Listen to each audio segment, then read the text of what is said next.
Ketua DPR RI Puan Maharani memimpin pertemuan persiapan atau preparatory meeting bersama dengan perwakilan Parlemen ASEAN Interparliamentary Assembly atau AIPA. Itu merupakan rangkaian kegiatan dalam konferensi tingkat tinggi KTT ASEAN ke-42 di Labuan Bajo.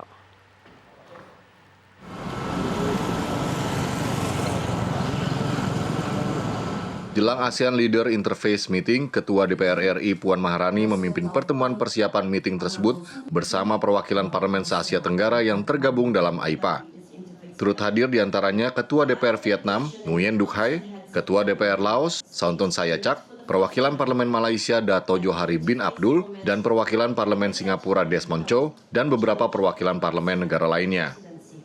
First of all, I would like to welcome all of you to Labuan Bajo, Nusa Tenggara Province of Indonesia. It is an honor for the Indonesian House of Representatives to host the parliamentary preparatory meeting of the 2023 ASEAN AIPA Leaders Interface Meeting. ASEAN AIPA Leaders Interface yang merupakan sesi pleno antara pemimpin negara ASEAN dengan AIPA di KTT ASEAN akan digelar esok hari 10 Mei 2023.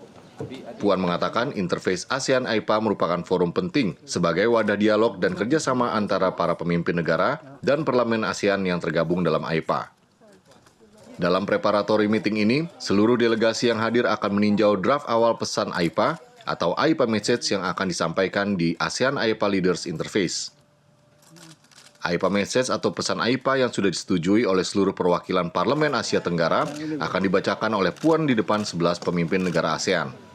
Insya Allah kita akan mengadakan preparatory meeting atau persiapan untuk bisa menyampaikan hal-hal yang sudah dilakukan oleh AIPA di depan pemimpin negara yang akan di-host oleh Presiden Jokowi, sehingga isu-isu yang terkait dengan ASEAN itu nantinya bisa kita sampaikan dan bekerja sama bersama-sama dengan eksekutif atau perintah dalam menyelesaikan permasalahan-permasalahan dan mencari solusi-solusi yang diinginkan.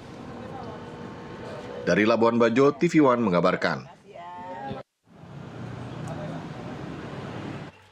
Pemirsa, KPU RI mengubah peraturan KPU nomor 10 tahun 2023 mengenai syarat minimal 30% keterwakilan perempuan di tiap dapil.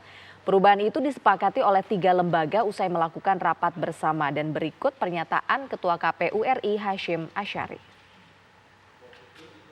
Kami, KPU, Bawaslu, dan DKPP merespon masukan dari berbagai macam kalangan, dan kemudian kami membahas secara bersama-sama pada hari Selasa kemarin, tanggal 9 Mei tahun 2023, dan kemudian kami bersepakat untuk dilakukan sejumlah perubahan dalam peraturan KPU nomor 10 tahun 2023, terutama yang berkaitan dengan cara penghitungan 30% jumlah bakal calon anggota DPR, DPRD Provinsi, dan DPRD Kabupaten Kota perempuan di setiap dapil. Yang kedua, KPU akan melakukan perubahan ketentuan pada pasal 8 ayat 2 Peraturan KPU nomor 10 2023 tentang pencalonan anggota DPR, DPRD Provinsi, dan DPRD Kabupaten Kota sebagai berikut. Jadi dalam teks yang sekarang ini, pasal 8 ayat 2 PKPU nomor 10 2023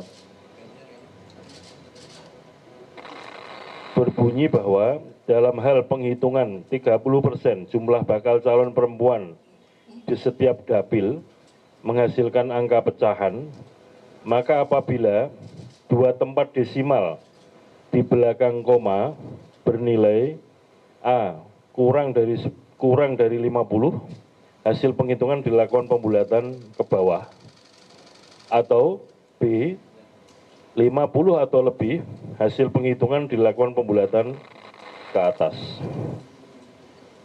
Akan dilakukan perubahan menjadi dalam hal penghitungan 30% jumlah bakal calon perempuan di setiap dapil menghasilkan angka pecahan, dilakukan pembulatan ke atas.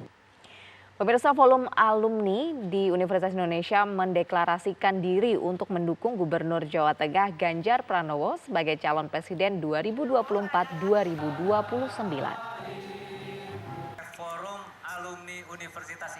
Selain diikuti puluhan alumni, Ganjar Pranowo juga turut hadir melalui sambungan virtual dan memberi pesan agar untuk berpolitik santun.